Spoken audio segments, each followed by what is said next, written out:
Assalomu alaykum hurmatli tinglovchilar. Men Yusupov Anvarjon, matematika fani o'qituvchisi.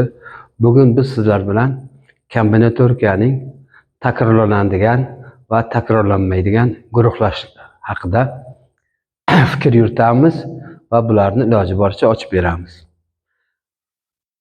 Kombinatorikaning 3-bo'limi bu guruhlashlar, ya'ni berilgan elementdan nechtadan nechta kombinatsiya hosil qilishni ko'rsatuvchi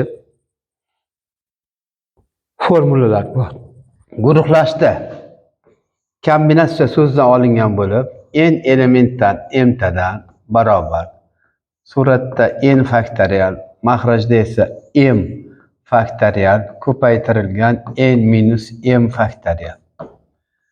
Mana shu takrorlanmaydigan guruhlash formulasi.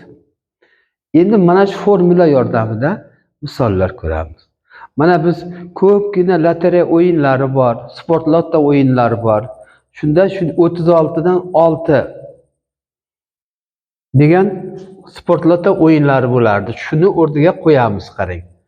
Mana S 36 dan 6 barobar bo'ladi bu. Suratda 36 faktorial, mahrajda esa 6 faktorial, qavs ichida 36 minus 6 faktorial barobar bo'ladi. Suratdagi 36 faktorialni shunday yozib olamiz.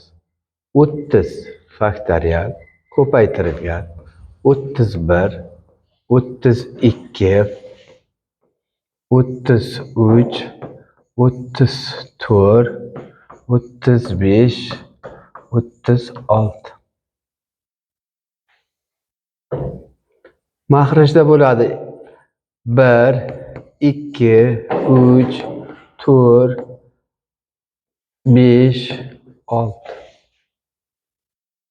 va ko'paytirilgan qavs ichidan 30 chiqadi, 30 faktorial. Bu ikkalasi qisqarib ketadi. Endi biz mana buni iloji boricha soddalashtiramiz. 2 bilan 3 ni ko'paytirsak 6, 6 bilan 6 ni ko'paytirsak 36 qisqarib ketadi. 5 bilan 35 ni qisqartiramiz, o'rnida 7 qoladi. 4 bilan 32 ni qisqartiramiz, o'rnida 8 qoladi. Natijada qolyapti 31 ko'paytirilgan 8 ko'paytirilgan 33 ko'paytirilgan 34 ko'paytirilgan, bu yog'i 1 bo'ladi, yozyapmiz. Yo'q, mana bu yerda 35 ni 7 ga qisqartirganimizda o'rnida 7 qoladi. Mana shu ifodani ko'paytirsak 36 dan 6 kombinatsiyaning qiymati kelib chiqadi. Endi bu formulalar nima uchun kerak? Biz boshlang'ich sinf matematikasida yo'q shunday formulalarga, misollarga duch kelamiz. Masalan, shunday masala berilyapti boshlang'ich sinfda. Sinfda 6 nafar o'quvchi bir-biri bilan qo'l berib so'rashishdi. Natijada nechta so'rashish holati sodir bo'ldi? Bu yerda bolani nimaga e'tiborini qaratamiz? Bola bu yerda o'sha sinfda bor 6 nafar bola bo'lsa, chunki so'rashish holati faqat 2 kishi bo'lgandagina ro'y beradi. Mana shu kombinatsiyani topsak, o'sha kelib chiqadi. Buni ham ishlab chiqamiz. Xo'sh, 6 faktorial, mahrajda 2 faktorial. Xo'sh, ko'paytirilgan 6 minus 2 faktorial barobar. Tepada 4 faktorial yozamizda 5 ko'paytirilgan 6. Mahrajda esa 2 ning o'zi. Bu 4 faktorial bo'ladi. Ikkalasi qisqarib ketadi. 6 bilan bu qisqaradi. 5 ko'paytirilgan 3 barobar 15 bo'ladi. Mana shunday qilib, demak, 6 nafar o'quvchi bir bilan so'rashganda 15 ta so'rashish holati qayd etilar ekan. Bu endi soddagina misollar. Endi boshlang'ich sinfda esa buni bu formuladan foydalanmasdan ham shuni amaliy ravishda ham ko'rsatishimiz mumkin. Qanday bo'ladi bu? Buni amaliy ravishda ko'rsatganimizda biz shu narsaga e'tibor qaratamiz. Birinchi o'quvchimiz 5 nafar bola bilan so'rashib chiqadi. 5. Ikkinchi o'quvchimiz 4 nafar bilan so'rashadi. Uchinchi o'quvchimiz mana navbatda turgan holatda 3 nafar bilan, keyingisi 2 nafar, keyingisi 1 nafar. Bu degani boshlang'ich sinfda bolalarga biz 10 gacha bo'lgan sonning qiymatini nechaga teng yig'indisini 10 gacha bo'lgan sonlarning 9 gacha bo'lgan, 5 gacha bo'lganda mana qo'shib chiqsak 13 15 bo'ladi. Mana 15 ta so'rash holati hosil bo'ldi. Mana bu ikkalasi 10, bunisi 5. Demak, mana bu amaliy usul. Yuqori sinflarda esa biz mana kombinatorik formulalardan foydalanamiz. Endi takrorlanadigan guruhlash bu yuqori sinf matematikasida uchraydigan savollar. Bunga qanday qilib e'tiborimizni qaratamiz?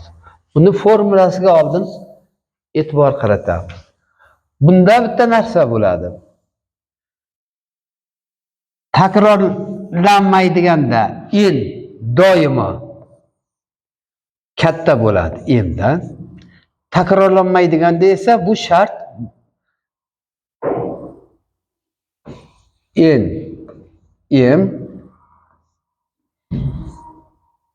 n plus m minus 1. Buni yozsak formulasini suratda bo'ladi. N plus m minus 1 faktorial. Mahrajda bo'ladi m faktorial. Qavs ichida n plus m minus 1 yana formuladagi minus m faktorial bo'ladi. Mana bu. Buni yana soddalashtirib qo'ysak bo'ladi. Surat o'zi faktorial. Mahrajda esa qavs ichida mana ikkalasining natijasi 1 ga teng. Chunki qarama-qarshi sonlarning yig'indisi 0 ga teng. M faktorial n minus 1 faktorial bo'ladi. Bunga qanday masalalar ishlanadi bunga? Shunday bitta masalani eslaymiz. Aytaylik, bizga 4 xil gul berilgan. 4 xil rangdagi. Shu gullardan 6 tasini ishlatib, 6 tadan ishlatib, necha xil guldasta tayyorlash mumkin? 4 xil gul berilyapti. Shuning uchun mana bu yerda endi 4 deb olamiz, endi 6 deb olamiz.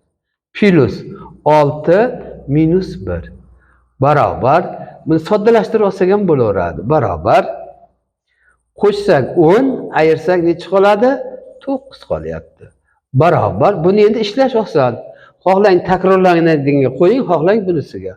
9 faktorial taqsim 6 faktorial minus 9 minus 6 faktorial barobar. Xo'sh, buni 6 faktorial yozamiz. Ko'paytirilgan 7, ko'paytirilgan 8, ko'paytirilgan 9. Natija qolyapti pastda. 1, 2, 3. Ko'paytirilgan 6 faktorialni o'zi ham turibdi mana. Demak, ikkalasi qisqarib ketadi. 3 bilan bu qisqaradi, 8 bilan 2 qisqaradi. Barobar qolyapti. 7 ko'paytirilgan 4 ko'paytirilgan 3 barobar 7 kere 4'ümüz 28, 3'e ko'paytirsak 84 bo'ladi. Demak, 4 xil rangdagi guldan 84 xil ko'rinishda guldasta tayyorlash mumkin ekan. Shu bilan biz takrorlanmaydigan va takrorlanadigan guruhlashga doir misollarni ko'rdik. Yana ko'rishguncha xayr, sog' va salomat bo'linglar.